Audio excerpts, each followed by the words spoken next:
Hi guys, Claudia Boleyn here, and today's video isn't scripted, it's just I'm home alone and I thought I should get a video done while I've got a quiet house. And something I thought we could talk about today, or I wanted to talk about, but I'd be really happy if, you got involved in the comments and, I think a lot of us can relate to this. You'll know from the video title that I'm talking about Meghan Markle and her dad, Thomas Markle. And I don't want to get into it in like a personal way because I don't feel like it's my business to get into people's like personal family stuff. But I think it's really relevant in terms of boundary setting. And it's something quite worrying I've noticed through following this. Obviously, I don't know if you're from the UK. So in the UK, obviously there's like a huge backlash against Meghan Markle. A lot of it feels really like racially driven, either explicitly or implicitly, maybe accidental bias, some of it just like dog whistling. I think some of it's sexism. I think some of it's just the fact that she's more progressive than they would like here, the tabloids. And obviously she's spoken about feminism and stuff in the past. So, I mean, I know I've been on YouTube talking about feminism and stuff since I was about 19, I think. And I mean, I remember like it's stuff that will get you enemies for life for talking about human rights and stuff.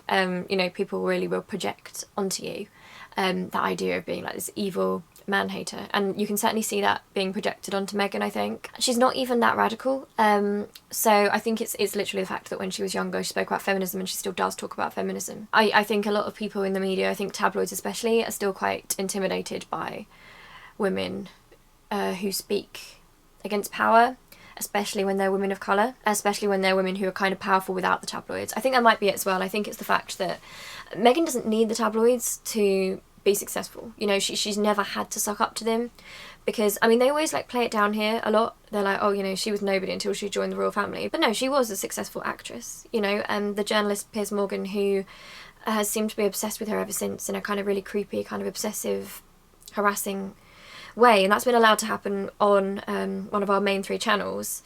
It really disgusted me seeing that happen, being allowed. I thought it was sick, really. I thought it was really evil. But she was famous for her show, and he was a fan of that show at the time, and he wanted to get an interview with her. And kind of the backstory to that whole thing, that I don't know if many people know about, is that obviously he admired her a lot, and then he wanted to meet up with her, like when she was in Suits, because she was over here doing promotion, and I think she met up with him and just like had a chat as a journalist, and I think that he wanted to maybe be closer to her or have like more of a relationship than she was willing to give. I don't know what sort of thing that was, whether it was like a press thing, I don't know. But he certainly seemed very snubbed by the fact that she wasn't like his intimate chum afterwards. He never said that she was rude to him, but it looks like for her it was just like a nice promotional chat with a journalist from this country, and I think maybe he wanted more. Anyway, ever since there's been this absolutely insane campaign against her, and I saw one day, I was watching, I don't really watch the show, but when I wake up in the morning it's often on Channel 3 because Mum's been watching the news the previous night, so I see what's on there. And I saw Piers interviewing Thomas Markle on ITV, and I felt sick, really, because first of all, obviously I want to talk in this video about boundaries, and about how even if we didn't know anything at all about this, even if we had no information whatsoever other than the fact that Meghan didn't want to invite her father to her wedding, and we don't even know if like he was, or what the situation there was, but even without any of that context, if all we knew was that she didn't want to invite her father to her wedding, that should have been enough. That should have been when people thought, well, okay, that's up to her, because we don't know anybody's relationship. And that's why I kind of worry about this kind of thing, because there's so many assumptions that people make, maybe based on their own families, and maybe they don't know how lucky they are in some ways. Because I think some people, seeing that, might think, God, I'd never exclude a parent from my wedding, that seems really evil. But that's because they're thinking about it in terms of their parents, and I think some people don't appreciate that life isn't so easy for everyone, and not everyone has the same situation. And that I think anybody has the right, at any point, to set a boundary with a toxic family member, could be a parent, could be a sibling, any of those things. So that's perfectly, there's nothing wrong with doing that in any sense. So I already was very uncomfortable by the guilting of Meghan about that. A lot of poor Thomas narratives coming out, like, oh, my heart breaks for him, I hope it's better. And I remember this, I was watching Stunned, this thing, I was watching Thomas Markle doing an interview with Piers after Piers had done this campaign. And that was when I knew anyway. I mean, I would have supported her regardless, because you know, as you have the right to choose who goes to your wedding anyway. But the fact that he had done that interview with that man that routinely abused Meghan on television and whipped up this hatred for her, it just told me straight away all I needed to know. It told me that, like, okay, I see completely.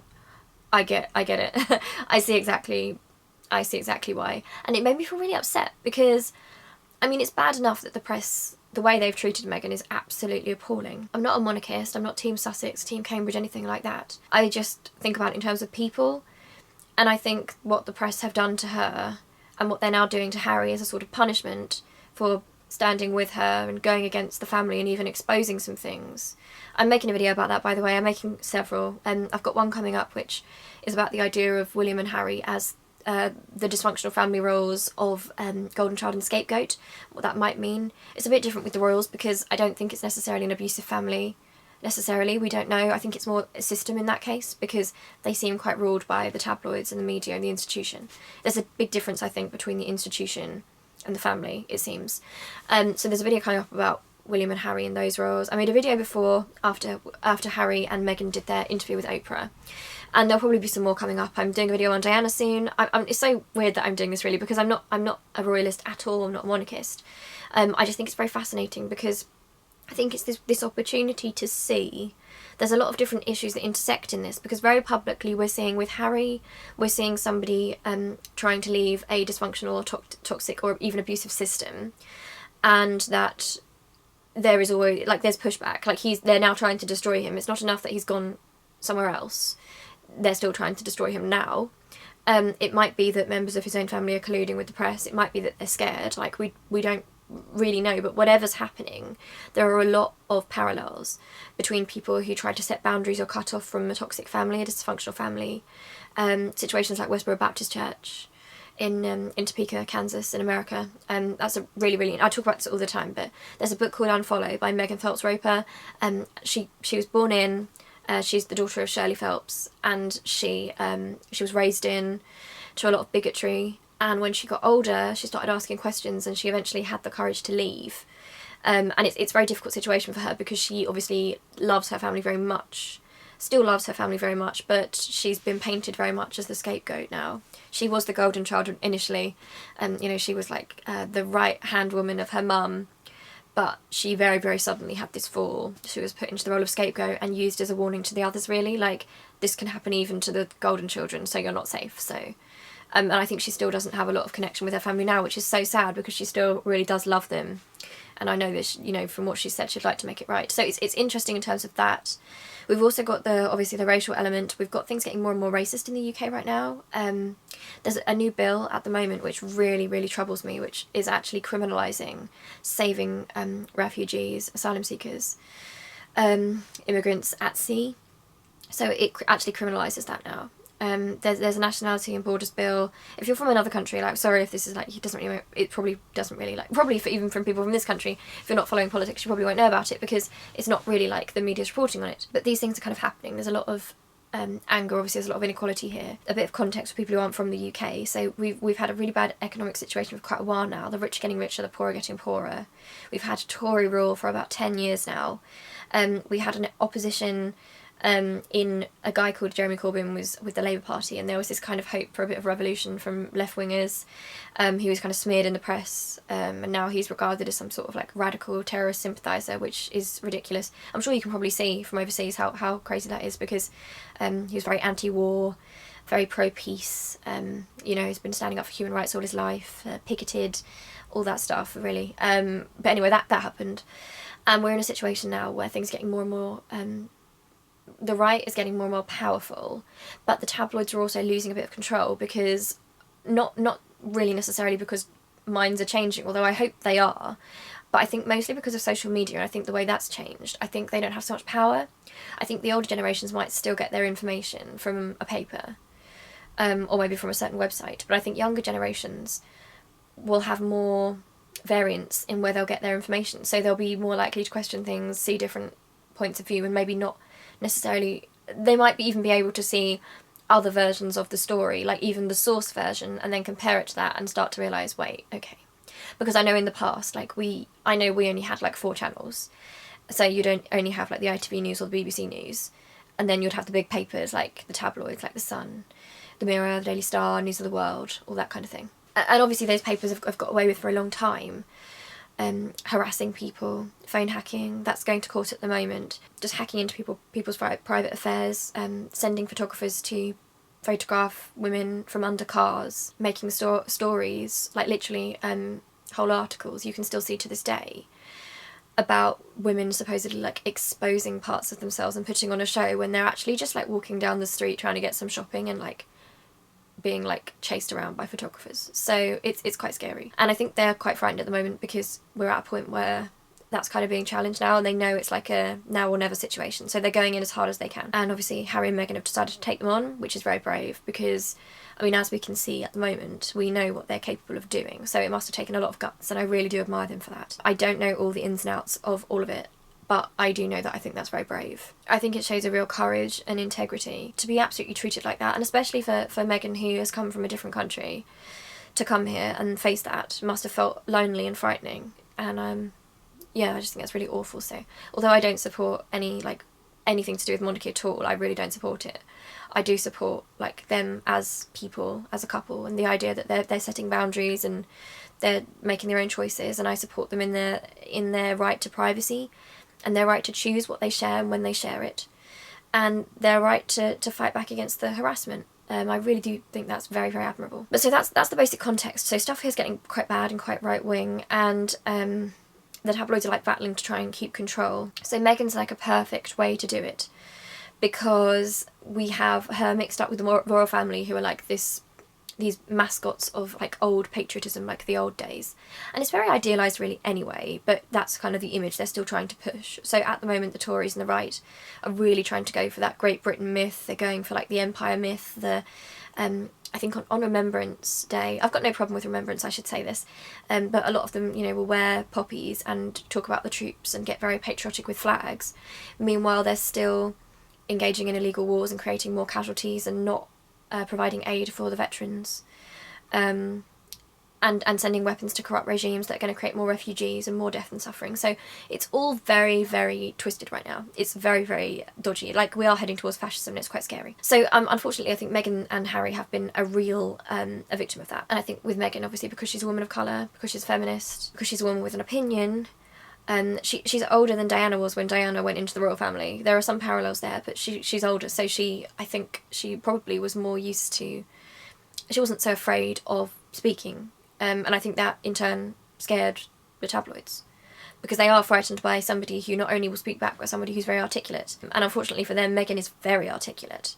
She's really not so easy to kind of bring down.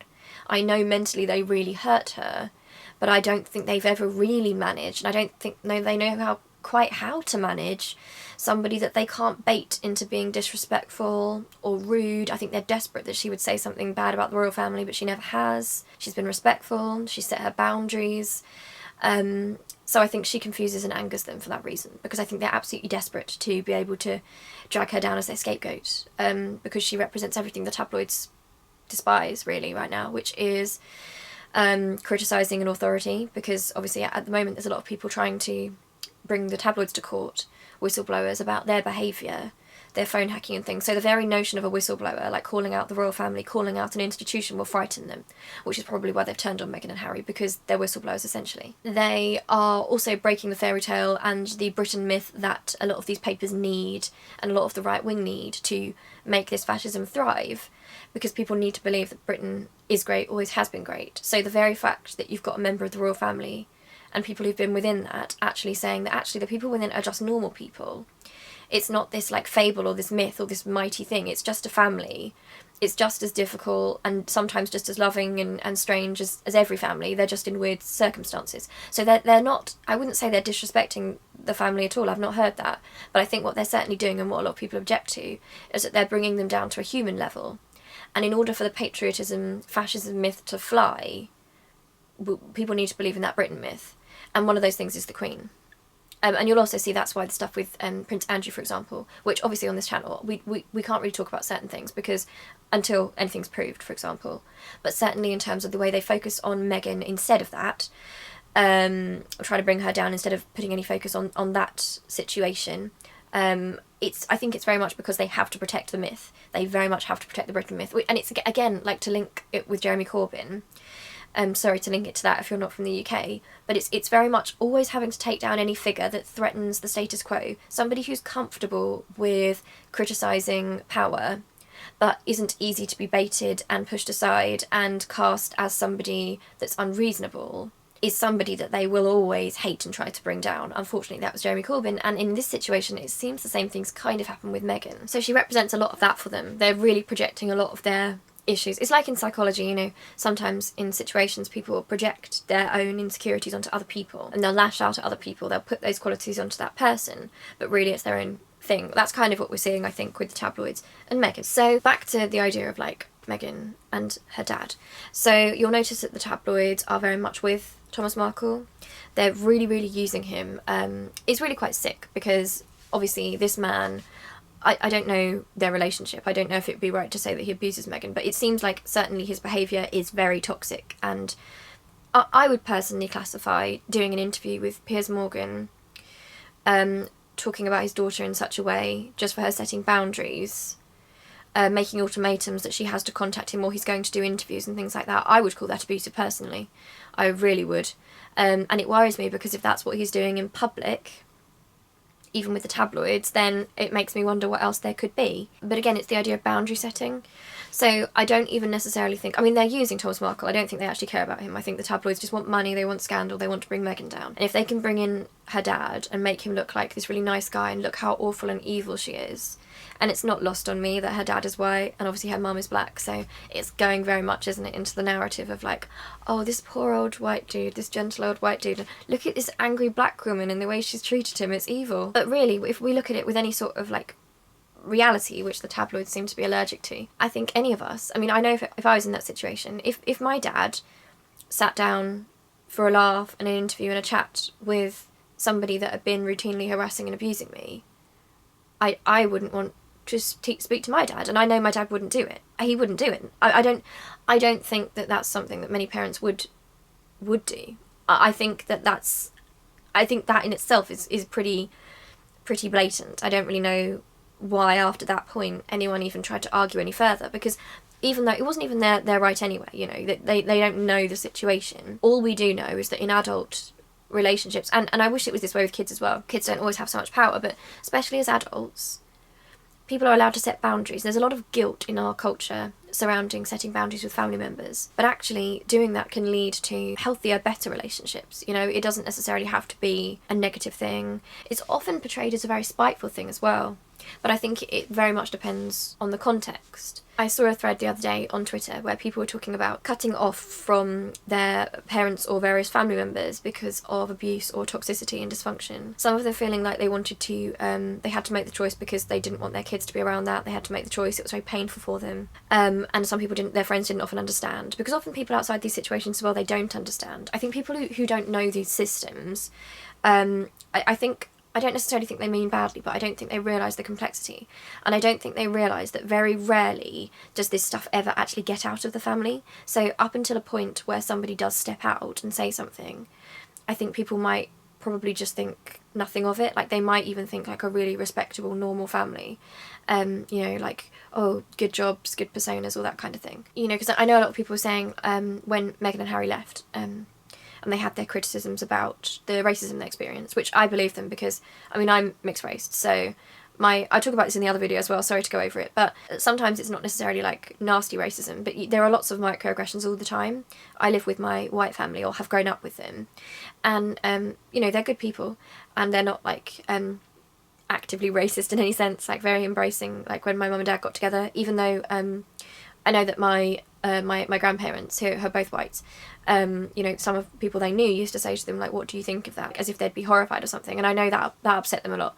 And I know that, like, they'd always say, like, what do you mean? Like, what do you mean what we think of that? Like, and that would shut people up. Like, what do you mean? People don't like to explain their racism. But there's always microaggressions and things. You know, I still find, you know, we've had arguments in the family before about colonialism in India and things like that. You know, some of it's just ignorance. So I completely believe her, because if in any family, like, that can happen if you're mixed just through ignorance and difference, imagine how much more hyped up that is in a situation where your institution itself has to it relies on not questioning inequality, because if people in the family started to think about inequality too deeply, they'd start to think about the fact that actually the system itself is unequal and really shouldn't exist by that logic. So it's kind of like, I don't know, I always kind of feel like Meghan was a bit doomed going in, Diana was a bit doomed, and essentially Harry and William kind of were too, in different ways, either to be assimilated or just to have to go. I don't think there was ever a situation where either of them could thrive and be themselves within the family. So from my perspective, what looks like it's happened, it looks like William's kind of been assimilated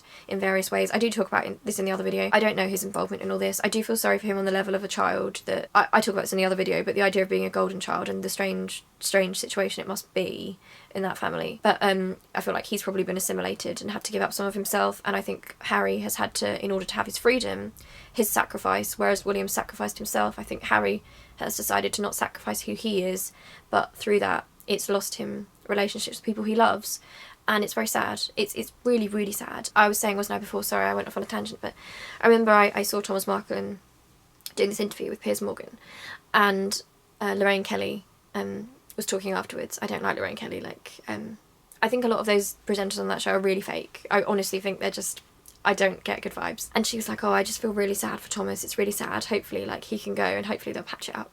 And there was just no understanding for the fact that I can understand hoping that everything's all right for them both, in terms of I hope they're both okay, but to actively say, the framing of it, to be like, I hope she comes to her senses and stops doing that to her poor dad, oh, I feel so sorry for him, it must be so hard for him. And nobody considers that not everyone has a family relationship like that. And to even say that after he'd done that interview, just for me, is unforgivable, because it's just unthinkable. The way the press treats Meghan in this country is so sick. It does it to other black figures as well. I mean, there's a lot of left-wing women in this country, like Diane Abbott, completely attacked all the time. Zara Sultana is a left-wing Muslim woman of colour. She's in the Labour Party at the moment. She's trying to hang in there, even though the Labour Party's really swung to the centre. So essentially, they were using the tabloids. They're killing many birds with one stone. I was going to say two, but there's so many. They have to take down a whistleblower, they have to take down a woman of colour, they have to take down an articulate woman, they have to take down a woman that doesn't need their validation. She's not necessarily she's different in a threat. I think she's different to Kate, because I don't know Kate as a person. I don't want to personally judge anybody at all.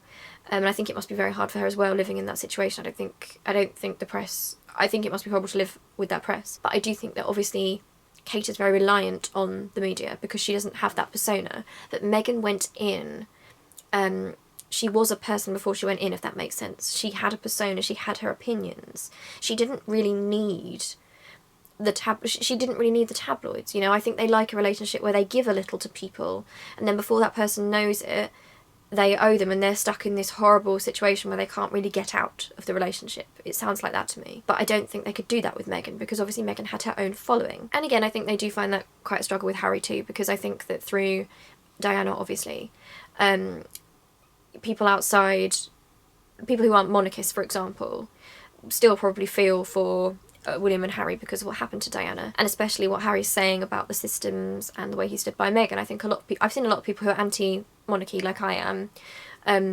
being quite admiring of Harry and what he's done there. So aside from the rest of the abuse that the media has been piling onto Meghan, they've actually been using one of the biggest, closest, probably most traumatic and difficult, complicated relationships of her whole life. They've been using that to beat her with, and the tabloids do this. They're completely ruthless. They will use anything. I mean, there's no limit to what they'll do. I mean, they hack phones, they stalk people. I watched a documentary recently called The Princes and the Press. I kind of get into a little bit in my video about Harry and William, but I also want to talk about it again in another few videos about different topics. But there was one man, I think his name is Gavin Burrows, and when I first started watching the show, he's an ex-tabloid, he was a private investigator who was hired by the tabloids. And at the time, he was pretty, I think he seemed like he was pretty, he said he was an addict. He was ill. He also said that he was greedy. He only cared for money. All he thought about was the drugs. And he was sent to do a lot of this kind of tabloid stuff. And when I was hearing all this stuff, I remember when I first saw it, I remember thinking, how on earth can he go on here and talk about that? Does he not feel shame? And then I saw the rest, and he spoke about how actually he feels tremendous shame, tremendous guilt. He feels a duty now to expose what happened. He hates what he did. he wants to atone for it. He calls himself openly that he was greedy, that he cared about his drugs only, that he's ashamed, and he wants to do what he can to expose what the tabloids do. And I really did respect that. I do always respect somebody that can come back from that place and put themselves in the line of fire. Not to excuse, you know, what was done. I don't think it's that, but I think that is brave. That is very brave to me. And I think what he gave in that documentary will have woken a lot of people up. I already had my thoughts on the tabloids, and I've had that for a long time. But I think a lot of people, for the first time, actually hearing from someone like him, because he was brave enough to have actually come out and incriminated himself in order to get this out, I think people started to... I certainly saw a lot of people suddenly having their eyes opened and thinking, like, wow, this is sneaky, this is awful. But I mean, they are relentless and they will do anything to control people. And I believe Harry when he said in his interview that he said that he believed that William and his father were trapped, scared of the press, and I can understand that. I think I would be terrified as well. But we know that Meghan was like near to suicide, and it's just unforgivable. I think they're monsters. I don't know, I try not to call people monsters. I guess their actions are monstrous. I think that they don't see people as people once from behind a lens. I think that they see them as things or products, you know, just a job, and they ruin lives. And I really hope that if there's any more out there who had worked with the tabloids, that they'll do what Gavin Burrows has done, and that they can now, like, you know, really turn it around and really help. I think it would change things for a lot of people in society, all of us really, because even if, like, it just stops them from sending reporters after women on the street, if that's not out there so much, it changes perceptions, it stops people viewing women so much as objects, you know, huge change can be created. So I really hope those people do that. So to make Meghan near to suicide, and then I remember Piers Morgan actually said that she was lying about it, and how sick, how cowardly, how absolutely empty these people are. I think that's how I'd describe it. I think most of them are empty. I think most of them are empty. I think people like Gavin Burrows who've come forward, I think that they have shown that there is a way back. But I think for some of them, I think they are just completely empty through and through. I think at this point, lots of them they don't even care about the suffering they cause to somebody. So, you know, they can drive a pregnant woman to suicide, to near suicide, and be so blatant about it, so open, and not feel any shame. And I just wonder how those people... I don't understand people like that, because do they not have their own friends and family? Like, do they not think, what if it was my daughter? What if it was my friends? Like, what if it happened to me even? It really scares me. It's the thing with refugees again. It's like people are saying, like, they're really anti the refugees. Recently we had a load of refugees who drowned in the Channel, and a lot of people were really, really, really cruel about it. And it was like they couldn't see that those were just people, just the same as us, who felt the same as us, and had hopes and dreams. I would have been terrified when they died.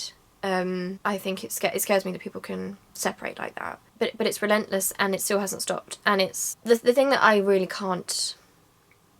I hate it so much. I feel so angry. I wish there was something I could do. I really wish... I don't even know Meghan Markle. I don't especially, like, I've never watched her in anything, and I to be honest, I don't really like the idea of the royal family.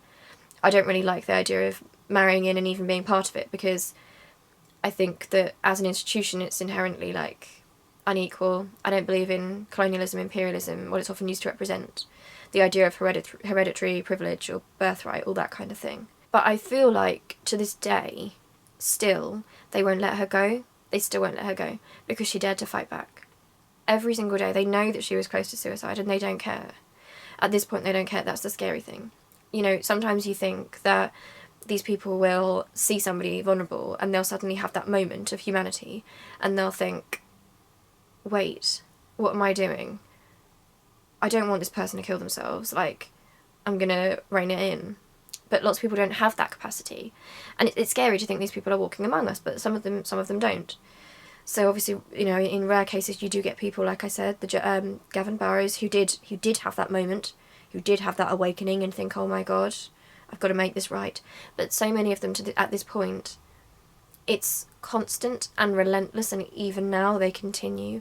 And every single day, they're risking the life of that woman. They're putting her in danger. They're risking the life of her children, her husband. To hear that their actions put Meghan near to suicide, and my God, I can understand it, based on what she was getting. It was shocking for everyone to read it. I can't imagine what it must have been like for her. For them to know that and to continue is essentially them showing a complete disregard, or even, it's a horrible thing to say, but even wanting it, that outcome. I can't see what else they're after. I think maybe they're so afraid of the fact that she is sticking to her guns and she's taking them to court, and so is Harry, that I think maybe they want to push her over the edge at this point. And that's really scary. That's awful. You know, I have a couple of bits here. I was just reading just a little bit earlier. This is what gave me the idea for this. I was just reading about Thomas and Meghan, just a few things. But I mean, this is something he said in an interview with the Mail on Sunday. He said about Meghan, "She would be nothing without me. I made her the Duchess she is today." Any parent who says that their child would be nothing without them is not worthy of the name parent. That is abusive. That is incredibly emotionally abusive. They're saying that he's provided evidence against Meghan in her case against the tabloids. So I don't think people quite understand when people do this poor Thomas Markle thing. At what point do people wake up and realise that he's not only letting it happen and doing interviews with them, he's actively helping them now. He knows, we all know, that Meghan has been pushed to almost take her life, and for a father to do this, to make it worse, to actually push for that's essentially what he's also pushing for, really, when you come down to it. It makes me very, very sad for her. I'm just glad that she's got her family. I'm glad that she's got her mum, and I'm glad she's got Harry, and I'm glad she's got Archie and Lily, and I hope that they're able to support each other. And I really do admire Harry, because obviously it's not like, it shouldn't be this huge big deal to stand by your wife in this situation, but so many other people in the family have unfortunately bowed to the pressure. They've been ground down, they've been scared for themselves or something.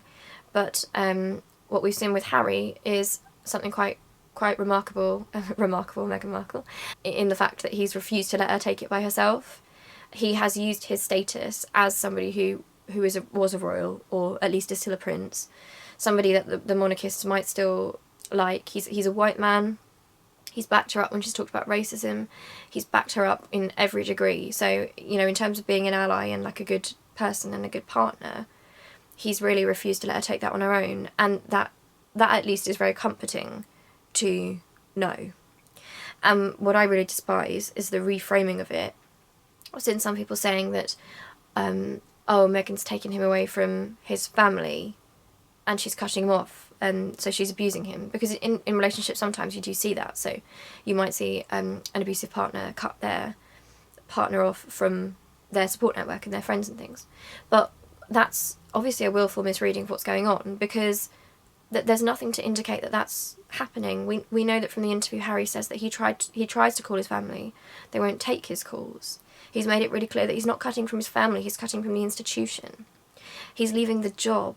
He's not leaving the family. And I think that's the sad part. I think that in some people's minds, I talk about this in my other videos, sorry, I'll get more into this there. But Meghan's not taken him away from his family. It looks, what I can see is that they actually tried to exist here for quite a long time and were very much hounded out. It got to a point where I can completely understand it. If my wife was at that point, if the tabloids were doing that to her, everyday racism all the time, and it was getting to the point where she didn't want to live anymore, and that was the woman that I loved, of course you'd want to go. Of course you'd do anything. You would say, right, we're getting out, we love you all, we love you guys like as family, but we have to be safe, and this isn't a safe environment. And in some ways I do think they are complicit, in the sense that they haven't, I don't know to what degree, I'm sure it will all come out one day in court and stuff, so it's hard to make judgments. I know a lot of people wish I'd be harsher on William, because there's a lot of speculation about what William's done.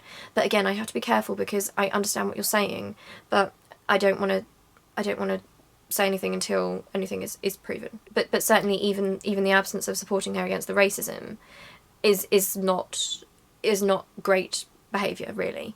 So I can imagine it must have felt very lonely and very scary to not have that support from people who would have the power, because they are very admired by the racists, by these people. These people are very patriotic often, so they really like the Queen, the idea of the mascots, the Britishness. So their intervention there would have been so helpful. It probably could have protected her more. So it must be a very, very complex situation, because I know that if I was in Harry's situation, I would find it very hard, because I'd probably still love my family, but I think I'd find it very hard to get over that, allowing that to happen to the woman that I loved. I don't know why Thomas Markle decided to... There's some really awful quotes from him, and I honestly don't understand how anyone can read this as anything other than emotional abuse, honestly. Obviously we can't comment on childhood or anything like that, but certainly from what we're all seeing publicly. He said in an interview, Meghan is tossing away every young girl's dream of becoming a princess for money. And to be honest, I think that's projection. I think that's very much what a lot of people can't understand. I think a lot of people don't get that. I think because they are themselves so obsessed with money and financial gain, they assume everyone else has the same mindset. So it doesn't actually make sense, because obviously, as a princess, Meghan did try to fit into that world, and obviously she would have been hugely famous and successful as a princess. And she would have been an asset to the royal family, because I'm very much against the idea of the royal family. And a criticism they always get is that they're so conservative, they don't move with the times. I think the last time they really connected with people was Diana, because Diana was more on a level with people. So I think having a mixed race woman of colour in the family, someone who was more liberal, might have looked good for them. I mean, I personally can't stand the institution, but I think for them, it would have been good for them. So I think that she could have done pretty well there if it wasn't for the racism. If it wasn't for the racism of the country, maybe the institution itself, the inherent inequality, the tabloids, the firm, all of it. You know, to frame someone throwing that away for money when she's talking about, and Harry's talking about with great distress, a time when she actually wanted to take her own life, is inexcusable. It's absolutely inexcusable behaviour. I don't know why anyone gives him any airtime. I think anyone who does give him airtime to say these things is colluding with him. They're playing a part in it. He accused Meghan and Harry of destroying and cheapening the royal institution somehow. I'll be very interested to know what he means by that. That's quite worrying to me. I don't quite understand. There are some certain undertones here, and this is what I mean. This is what worries me very much. There are certain undertones here. There are certain collusions with certain people that this dad is doing to his mixed race daughter that makes me feel very, very uncomfortable indeed. Because remember, a parent's job and a family's job is to protect each other, and to protect especially their kids, grandkids, nieces, nephews, all that. Your job is to protect and look after each other and want each other to be happy, support each other, do what you can. It should be that sort of relationship. And being a parent is obviously a huge honour and a huge responsibility, and unfortunately it's not spoken about enough, but a lot of the time people do fall short and they cause great harm to their kids. I think, all these people are expecting that Thomas Markle needs to be treated like any other father, like a family member, need to understand that in order to be treated like that, he needs to act like a father, he needs to act like a family member. Because we've got to a point in society, I hope, where we understand that there's more, family is more than blood, and that blood isn't the be all and end all. I mean, in terms of things like adoption or found families, so often LGBT people, unfortunately, their families don't accept them, and they form a group that becomes their own family. Family has a different meaning to us all now. Family is something that's about love. It's not just about blood or family trees or anything like that. It's a relationship where you love each other, you care for each other. It's a group, it's a role, it's something that you're all part of. It's not necessarily a born-in situation anymore.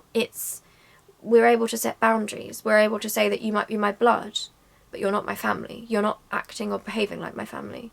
And if you wish to be treated like my family, then you must treat me like I'm your family. Like, you can't harm someone and expect them to then treat you with like that respect and to treat you like that. Like, I don't understand why people are thinking that Thomas needs to be treated like this like loved father and that Meghan's got to reconcile with him.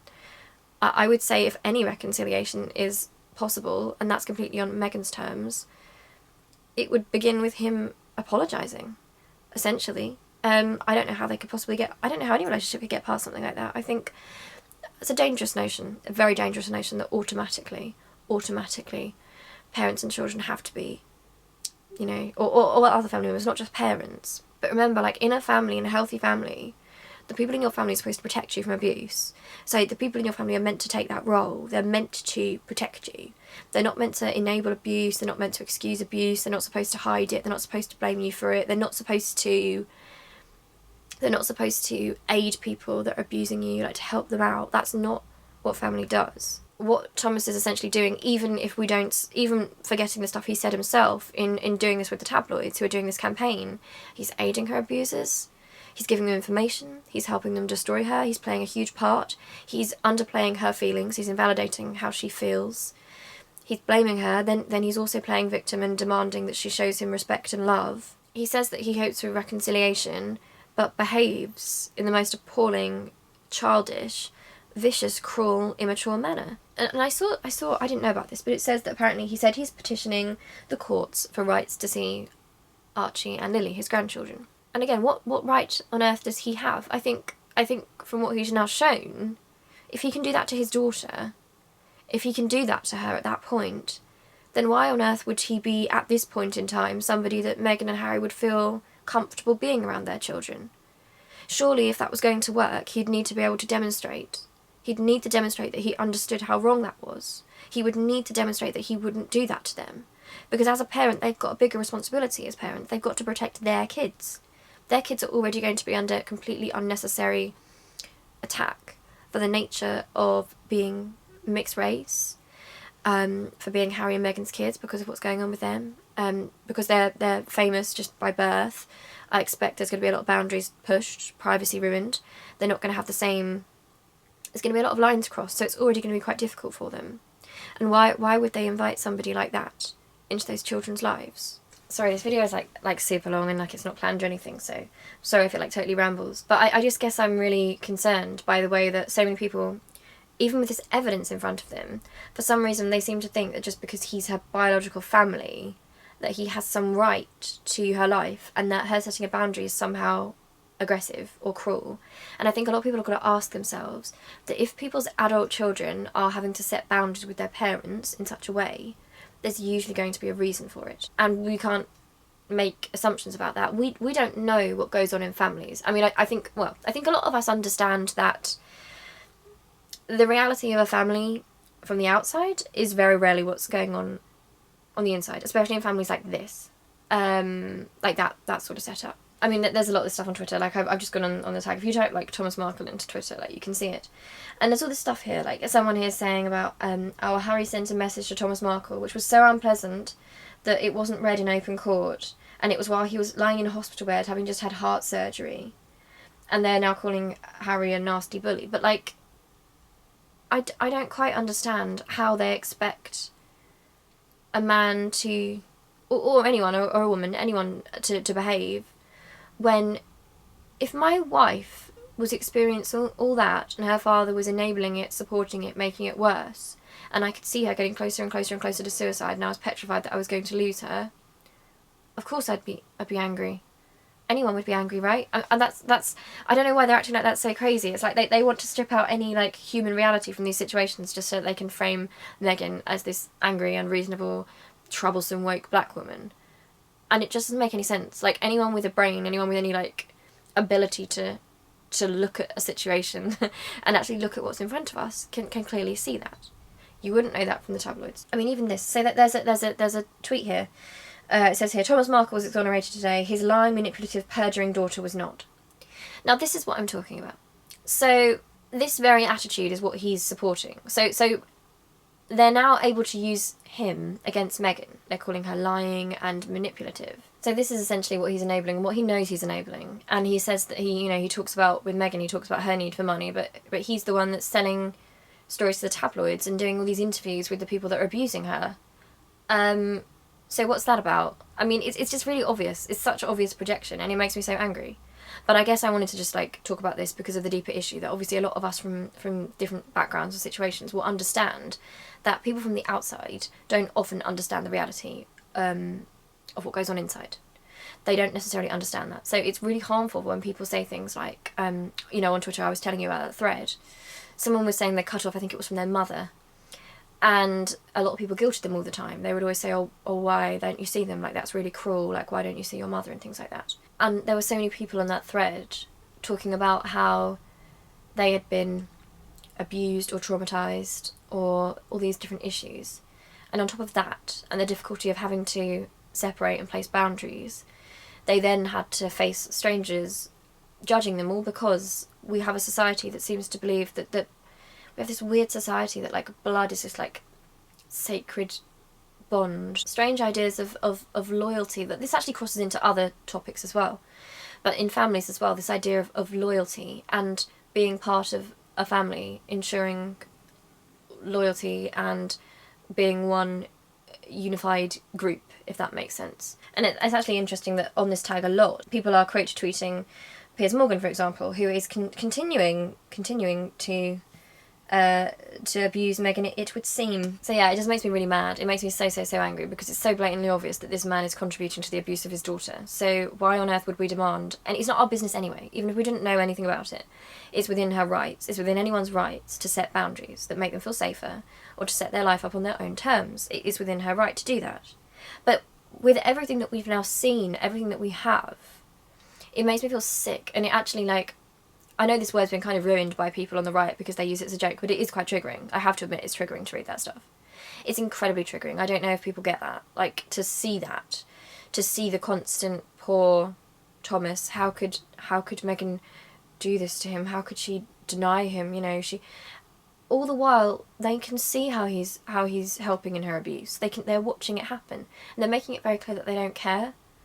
That no matter what happens, that they expect the daughter or the child to put up with it. And that's, to them, I guess to them that must be family. I don't know if maybe they accept that in their own families. Maybe, I don't know, it's certainly not my idea of a healthy family.